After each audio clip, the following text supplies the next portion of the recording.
18 লাখ টাকার বিনিময়ে কনস্টেবল হওয়ার স্বপ্ন, কিন্তু সেই স্বপ্ন এখন শ্রীঘরে।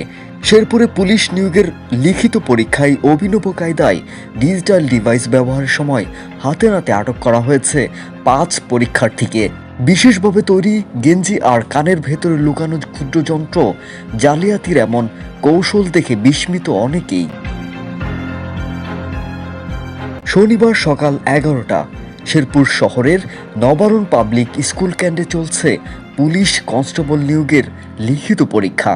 বাইরে কড়া নিরাপত্তা, ভেতরে নিশ্চিদ্র নজরদারি। কিন্তু এই কড়াকড়ির মধ্যেই একদল তরুণ শরীরে বয়ে বেড়াচ্ছিল ডিজিটাল জালিয়াতির নীল নকশা।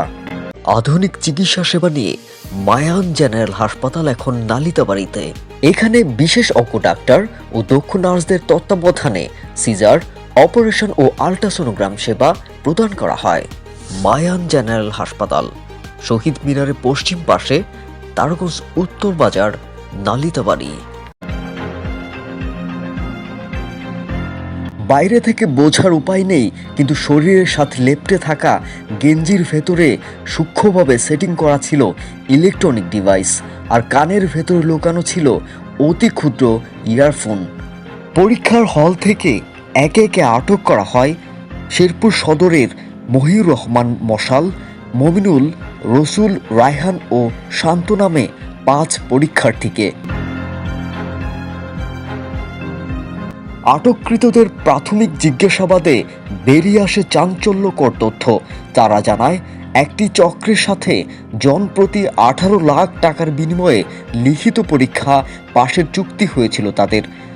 শারীরিক পরীক্ষায় উত্তীর্ণ হওয়ার পরেই তাদের দেওয়া হয় বিশেষ এই ডিজিটাল ট্রেনিং।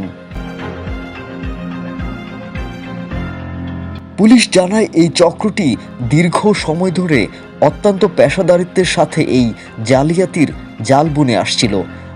বিশেষভাবে তৈরি এই পোশাকগুলো সাধারণ কাপড়ের মতো মনে হলেও এর ভেতরে ছিল প্রযুক্তির সূক্ষ্ম কারসাজি।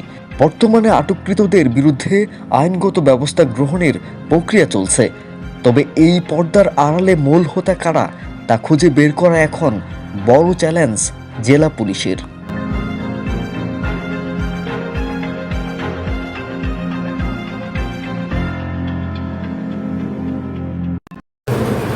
এখানে হচ্ছে এই ডিভাইস, না দেখি এই যে কোথায় বের করে না।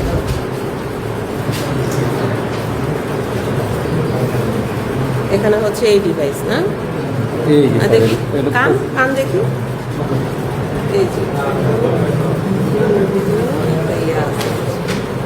দেখছেন কানের ভিতরে কিছু